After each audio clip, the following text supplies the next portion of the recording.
साहब जी, मेरे सभी भाइयों बहनों बेटा बेटी माता पिता को भक्तमती की सत साहब जी। तो आज हम सुनेंगे संत रामपाल जी महाराज के सत्संग में गुरु जी हमें बताते हैं कि हमने जितने भी देवी देवते हैं उनका आदर सत्कार करना और पूजा हमने अपने गुरु परमात्मा के बताए अनुसार पूर्ण परमात्मा की करनी है, तब भी हमें लाभ मिलेंगे, तब भी हमें मोक्ष मिलेगा। तो सुनते हैं सभी भाई बहन बेटा बेटी माता पिता मिलजुल कर सत्संग संत रामपाल जी महाराज की सत साहब जी। सर्वश्रेष्ठ रचनार कबीर देव कबीर साहिब कबीर परमेश्वर जी की असीम रजा से आप सभी परमेश्वर की प्यारी आत्माएं परमात्मा की महिमा सुनने के लिए उपस्थित हुए। लखबर सूरा दूध ही लखबर सामदे लखबर यति जहान में तब सतगुरु शरणालय। जो पुण्यात्माएं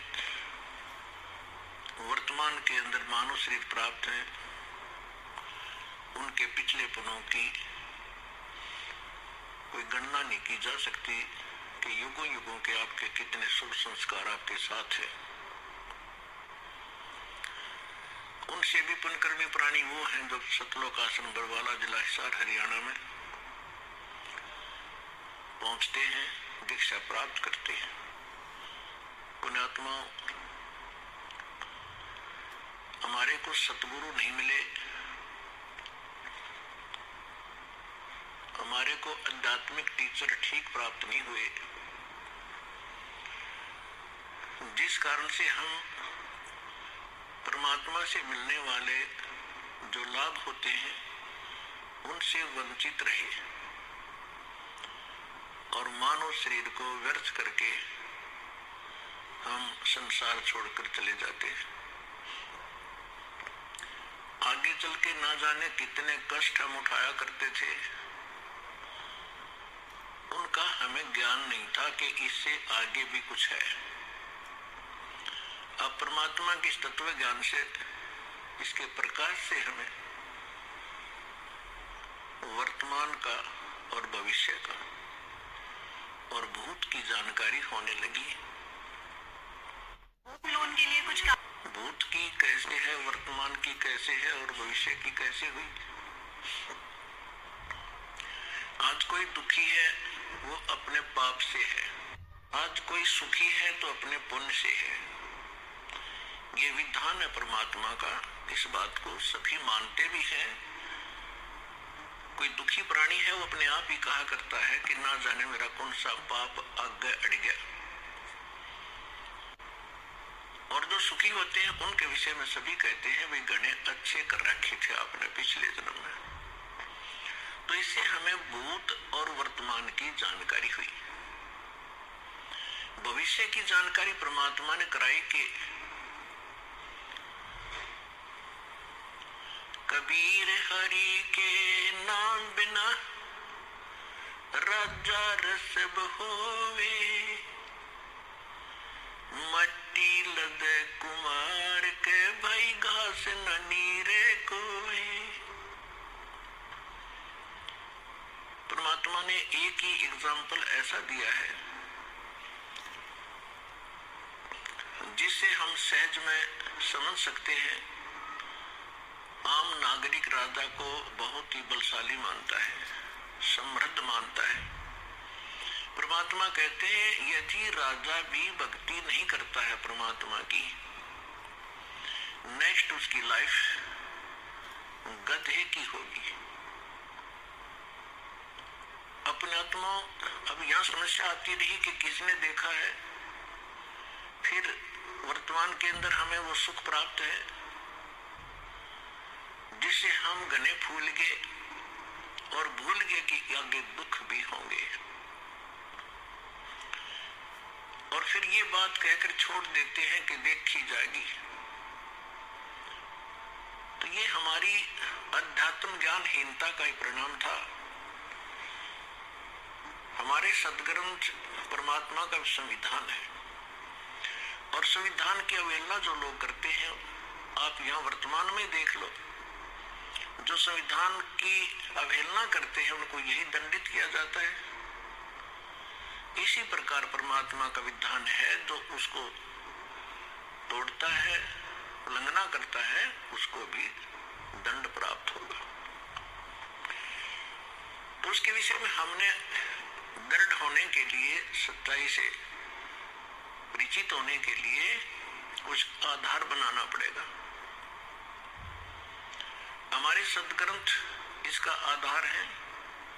उसके पश्चात वो महापुरुष जिनको परमात्मा मिले और परमेश्वर का विधान उन्हें प्राप्त हुआ, और तीसरे नंबर पर उन महापुरुषों ने बताया कि वो परमात्मा कौन है। उस परमेश्वर ने आके स्वयं अपना विधान अपने मुख कमल से बोला, जिसको तत्व ज्ञान कहते हैं, जिसको सूक्ष्म वेद कहते हैं, जिसके विषय में हिंट दिया गया है श्रीमद् भगवद गीता अध्याय नंबर 4 के श्लोक नंबर 32 में। गीता ज्ञान दाता ये ब्रह्म है, और परम अक्षर ब्रह्म यानी पूर्ण परमात्मा की वो जानकारी दे रहा है। अपने स्तर का वो ज्ञान श्रीमद् भगवत गीता में अर्जुन को बता ही रहा है। उसके पश्चात वो कहता है कि विशेष जानकारी अध्यात्म मार्ग की परमात्मा स्वयं आके अपने मुख से ज्ञान देता है। उस परमात्मा के मुख से उच्चरित वाणी को तत्व ज्ञान कहते हैं। उसके अंदर धार्मिक यज्ञों की, धार्मिक अनुष्ठानों की जानकारी विस्तार से कही गई है।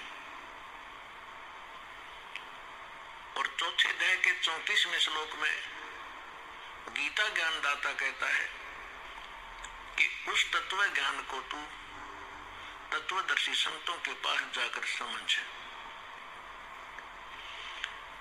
उनको दंडवत प्रणाम करने से, कपट छोड़कर उनकी सेवा करने से वो तत्वदर्शी संत तुझे परमात्म तत्व की जानकारी तथा तत्व ज्ञान का उपदेश करेंगे। तो इससे एक तो ये सिद्ध हो गया कि गीता जी के अंदर वो ज्ञान नहीं है। यदि वो ज्ञान श्रीमद् भगवत गीता में ही होता तो वो कह देता कि उस अध्याय में पढ़ लेना। और इससे ये भी सिद्ध हो गया कि वो परमात्मा अन्य है गीता ज्ञान दाता से, और वही मोक्षदायक है। उसके द्वारा बताया गया ज्ञान जो है वो तत्व ज्ञान है। चौथे अध्याय के 32वें श्लोक में अनुवाद करताओं ने एक गलती की है। इसमें एक ब्रह्मणे शब्द है, ब्रह्मणे। इन्होंने ब्रह्मणे शब्द का अर्थ कर दिया वेद, और यही ब्रह्मणे शब्द है गीता अध्याय नंबर 17 के श्लोक नंबर 23 में। वह इन्हीं अनुवादकर्ताओं ने ब्रह्मणे का अर्थ किया है सच्चिदानंद घन ब्रह्म, यानी परम अक्षर ब्रह्म, जिसके विषय में गीता अध्याय नंबर 7 के श्लोक नंबर 29 में गीता ज्ञान दाता कहता है कि जो उस तत्ब्रह्म से, सारे अध्यात्म ज्ञान से और सभी कर्मों से परिचित हो जाता है, वो व्यक्ति केवल जरा और मरण से ही छूटने के लिए प्रयत्न करता है। यानी जरा माने वृद्धावस्था का कष्ट, मरण माने मृत्यु, अर्थात जो यहाँ से जन्म मरण के कष्ट से छूटने के लिए साधना करता है, संसार की कुछ इच्छा नहीं रखता है, वो उस तत्ब्रह्म से परिचित हो चुका है, सारे अध्यात्म ज्ञान से परिचित है और सभी कर्मों से परिचित है। अर्जुन ने 8वें अध्याय के प्रथम मंत्र में पूछा कि किम तत्ब्रह्म, वो तत्ब्रह्म क्या है? गीता ज्ञान दाता ने 8वें अध्याय के 3रे श्लोक में बताया कि वो परम अक्षर ब्रह्म है, यानी गीता ज्ञान दाता से अन्य है वो। तो हमने अपने इस अध्यात्म मार्ग में आगे बढ़ने के लिए कुछ आधार बनाना पड़ेगा। अब तक हम जिस भी संत या पंथ में गए या उनका कोई अनुभव हमने पढ़ा, उनके तकरीबन विचार भिन्न मिलते, उनकी साधनाओं में बहुत अंतर मिलता। तो गीता अध्याय नंबर 2 के श्लोक नंबर 53 में कहा कि अर्जुन, जिसमें तेरी बुद्धि भ्रमित करने वाले भिन्न भिन्न प्रकार के वचनों से हटकर एक परमात्म ज्ञान पर स्थिर हो जाएगी, तब तू योगी बनेगा। योगी माने भक्त। तब तो तू भगत का होगा, नहीं तो कोई भी जहां भी आप जाते हो आपको तत्व ज्ञान है नहीं। कोई भी सिर्फ आपको दो अटपट करके वहां से डिगा देता है, आपको सुमार्ग से विचलित करके कुमार्ग पर खींच ले जाता है। और जिस समय आप इस तत्व ज्ञान से दृढ़ हो जाओगे तो यहाँ पर ब्रह्मा विष्णु महेश आ जाएगी आपके सामने। आप ज्ञान में डगमग नहीं हो सकते, उनको विचलित कर दोगे। ये ऐसा ज्ञान है।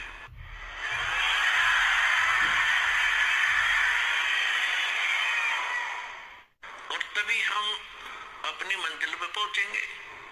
रास्ते में ना जाने कितने ठग मिलते हैं भ्रमित करने वाले, तो फिर हम भ्रमित नहीं होंगे तो हम सुमार्ग पर अपने घर पहुंच जाएंगे, सतलोक चले जाएंगे, सदा हम सुखी हो जाएंगे जहां से हम आए हुए। अभी तक हमें यही नहीं मालूम था हम आए कहां से हैं। हम यहाँ जन्म और मर क्यों रहे हैं। सारा जीवन हम डिवोट कर देते हैं अपने कोठी और बंगले बनाने में, अपने बच्चों के साथ प्रेम में रहने के लिए। हर एक सेकंड में ना बच्चे रहते हैं, ना वो कोठी रहती है, ना वो बैंक बैलेंस साथ जाता है। साथ जाते हैं वो कर्म पाप के जो सारे जीवन में इकट्ठे करी और भक्ति करी नहीं, नेक्स्ट जीवन उसका बहुत बुरा होगा। तो हमें परमात्मा के ज्ञान से भूत वर्तमान और भविष्य की जानकारी हुई। अब कोई तो एक ही व्यक्ति है, मानव शरीर सभी का समान है, कर्म में कितना अंतर है। तो ये कर्म किए कब थे? कभी पिछले जन्मों में, भूतकाल के अंदर। तो भूतकाल आज का वर्तमान ही भूतकाल बनेगा और आज के वर्तमान से हमारा भविष्य बनेगा। इसलिए सत्संग में आने से, परमात्मा के तत्व ज्ञान से परिचित हो जाने से प्राणी अपने उद्देश्य को प्राप्त करता है, समझता है कि मनुष्य का उद्देश्य क्या था। तो पुण्यात्माओं, आपको सत्संग मिला, सतगुरु मिले।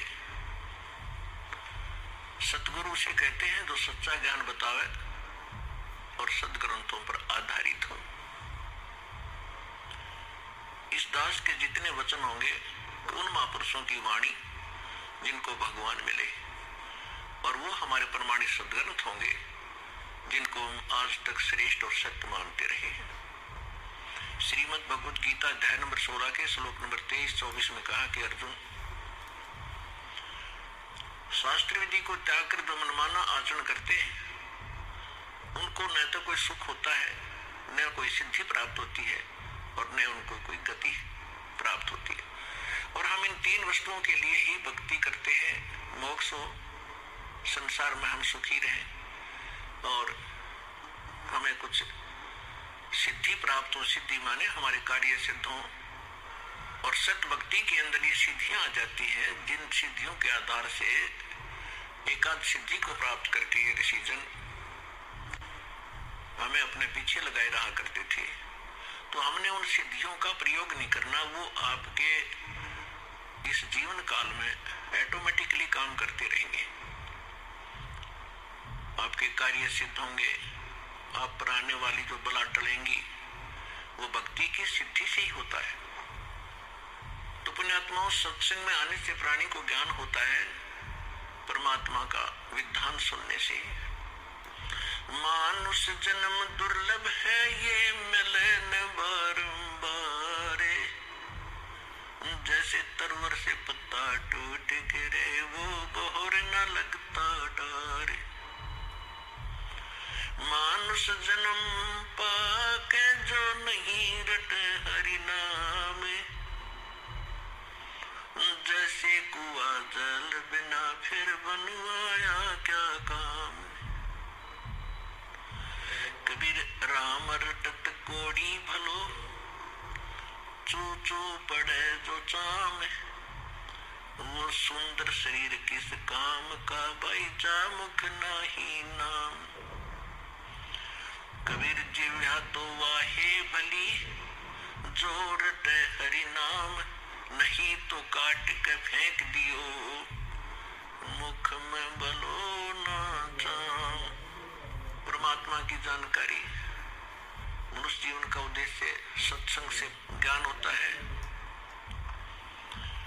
और अभी तक हमें सत्संग मिला नहीं। जिन महापुरुषों को हम विद्वान मानते थे, उनको अध्यात्म मार्ग का कुछ भी ज्ञान नहीं था। वो केवल संस्कृत भाषा जानते थे।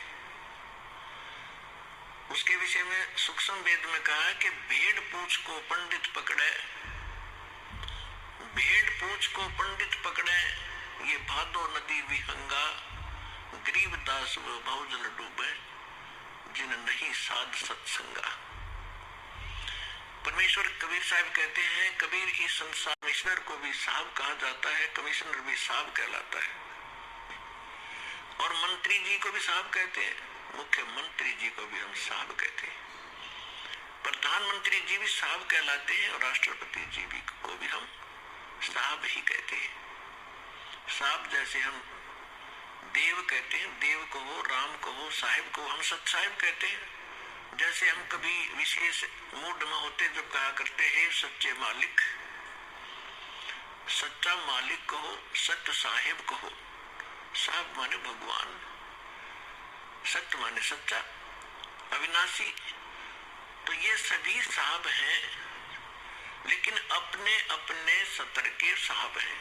तहसीलदार एक तहसील के अंदर उस सत्र का मालिक है,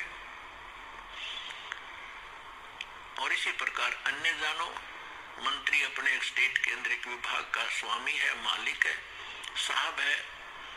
इसी प्रकार मुख्यमंत्री एक राज्य का साहब है, प्रधानमंत्री कई राज्यों के ऊपर मालिक है, साहब है। ऐसे राष्ट्रपति जी को जानो। तो इसी प्रकार ये जितने भी देव हैं अपने सत्र पर ये आदरणीय हैं। जैसे तहसीलदार जी है, उसको भी आप प्रणाम कीजिए, आदर से व्यवहार कीजिए, वो भी आपका काम करेगा। और इसी प्रकार मंत्री जी है, मंत्री जी का भी सत्कार कीजिए। यदि आपका प्रधानमंत्री जी के साथ संपर्क है, तो ये कहने की आवश्यकता नहीं, ना बताने की, कि नीचे के साहब फिर कितनी आसानी से काम किया करते हैं। करना तो उन्होंने ही है।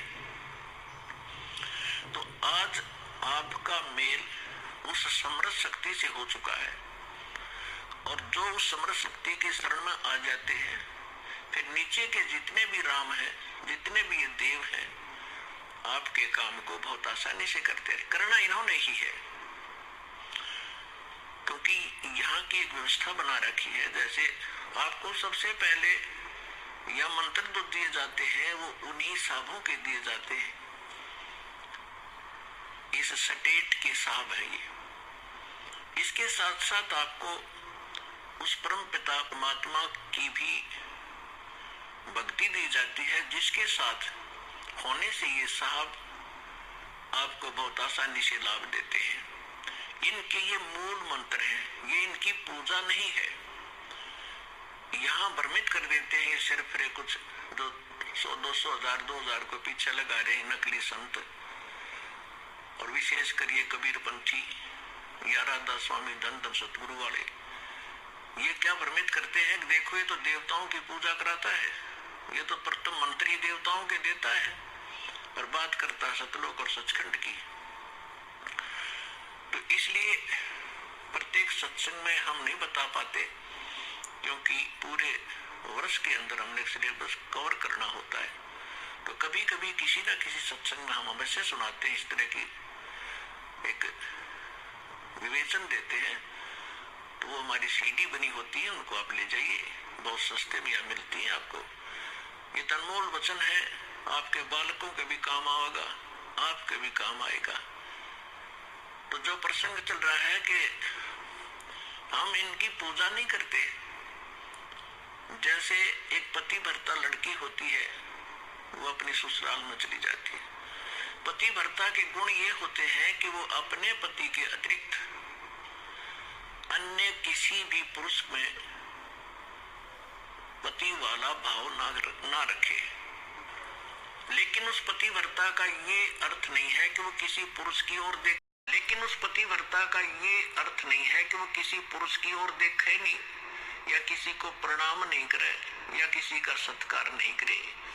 ये भी उस पतिव्रता के अंदर गुण होते हैं। आय का आदर करे, जैसे जेठ है, जेठानी है, ससुर है, सास है, छोटी बड़ी ननंद है, देवर है, उन सब का यथोचित आदर करे, उनके सत्कार करे, उनका काम करे। बर्तन धोने हैं, रोटी पौनी है और कोई 100 काम करने, तो उनको यथोचित सत्कार करे, मृदु भाषा प्रयोग करे, तो वो पतिव्रता सही है। और दूसरे शब्दों में वो पतिव्रता ठीक है, अपने पति के अतिरिक्त अन्य से 16 माथे ना बोले, तो वो पतिव्रता नहीं, वह खड़ियारी है, क्योंकि वो सारे घर में झगड़ा करवा देगी। तो इसलिए हम भगत भी तभी होंगे और पतिव्रता पद पर तभी चलेंगे जब हम सभी जितनी भी शक्तियां हैं उनका यथोचित आदर करेंगे। तो पतिव्रता पत्नी जब लड़की अपने सह परिवार में रहती है, ज्वाइंट फैमिली में, तो तब तक वो इतना अच्छा व्यवहार करती है, सबके साथ मेल रखती है, देवर के बच्चों को भी अपने जैसा समझती है, जेठ के बच्चों को भी अपने जैसा समझती है। उनको ऐसा नहीं लगता कि जैसे हम पराये से हों, लेकिन उसका जो भाव है अंदर से वो अपने पति के साथ होता है। और उसका पता उसको तब चलेगा जब वो डिवाइड होंगे, भिन्न भिन्न होंगे भाई, तो तब पता चलेगा उसकी आस्था किसमें थी। अपने हिस्से के सारे कटोरी, गिलास, चम्मच तक उठा ले जाएगी, अपने मकान में धर लेगी, एक चम्मच भी ना छोड़े दूसरों की ओर, और अपने पति के साथ चली जाती है। तो उस समय उस पतिव्रता का पता चला वह पूजा किसकी करे थी। तो इसी प्रकार हम यहाँ एक सह परिवार है हमारा, ये ब्रह्मा विष्णु महेश, ये देव है और यहाँ के अधिकारी हैं। ये एक विभागीय मिनिस्टर है इस एक ब्रह्मांड के अंदर। ब्रह्मा जी रजोगुण विभाग के, विष्णु जी सतोगुण विभाग के और शंकर जी तमोगुण विभाग के। और इन अन्य जो देव हैं जैसे गणेश जी हैं, दुर्गा जी है, इनके भी हमारे इस अध्यात्म मार्ग में बहुत सहयोग है। अब इनका जैसे हमने अपने सतलोक जाना है, सब लोग जाना है, जैसे हम विदेश गए हों और हमने अपने देश में आना है और वहां हम कोई ऐसा बिजनेस व्यापार कर रहे थे, किसी कारण से हमारा वहां नुकसान हो गया, बिजली का कनेक्शन कट गया, टेलीफोन सुविधा बंद होगी, गैस की बंद होगी, तो हम कंगाल हो गए। असुविधाएं, हमारे सब सुविधाएं समाप्त हुई, हम महा दुखी हुए। और वहां से आप निकल नहीं सकते जब तक उनका सारा लोन क्लियर नहीं कर दोगे, आने नहीं देंगे, आपको नो ड्यू सर्टिफिकेट नहीं मिलेगा।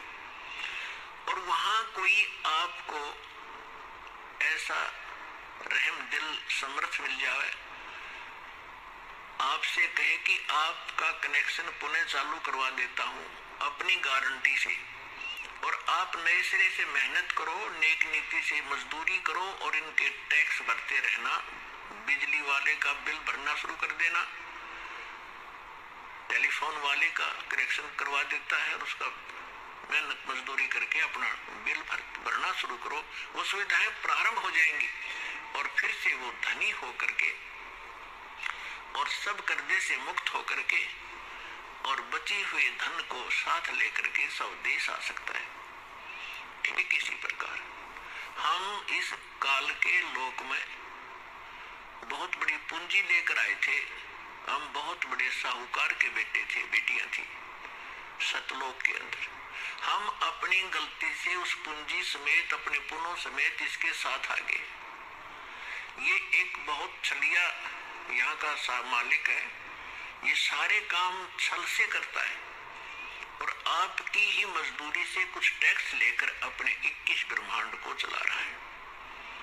कबीर साहब कहते मेरे हंसा भाई हंस रूप था जब तू आया, जब तू वहां से आया ना हमारे पास से, एक बहुत पवित्र आत्मा थी, कोई विकार नहीं था, तेरे पास आध्यात्मिक धन परिपूर्ण था। आज तो बिल्कुल खाली हो चुका है और गधे तक की योनि में जा चुका है पुनों के अभाव से।